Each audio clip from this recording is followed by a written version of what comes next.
With that, the gentleman from New York, Mr. Espaillat, is recognized for his remarks on the bill.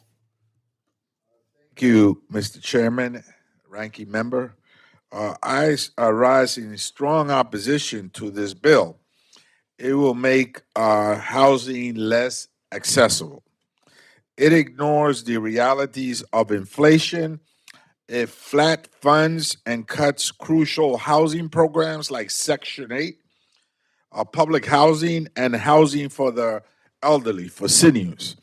As a member of one of the districts with the largest number of public housing units in the country, these cuts will greatly impact the majority of my district.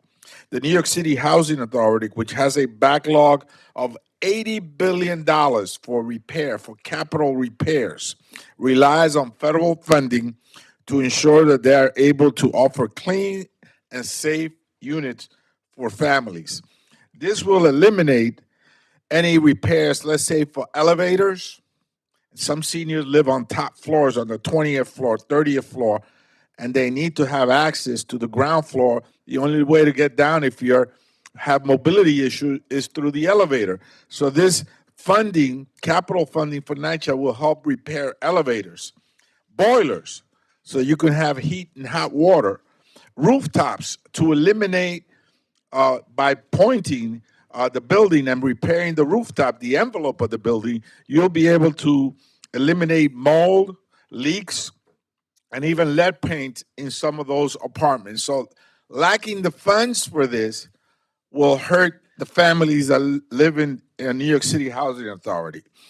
The more than 70,000 voucher holders in my district will be at risk of losing their housing because this bill does not fund Section 8 in a way that keeps up with inflation and the rising cost of housing. So in addition to the capital repairs that are critical to the quality of life of these families, particularly seniors, you now have cuts to Section 8 and families that are the neediest. Now, we spoke to the Secretary of HUD, and he agreed and he admitted that we are facing an unprecedented homelessness crisis, and that in fact we also have an affordable housing emergency. And he agreed that the rent is too damn high. And yet, what the White House is proposing is to cut HUD by over 50%. And here we go again, applying additional cuts that will further hurt a working family. This bill comes at a time when homelessness is at an all-time high. In New York City, 1 out of 8 kids, 146,000 kids in the New York City public school system are homeless.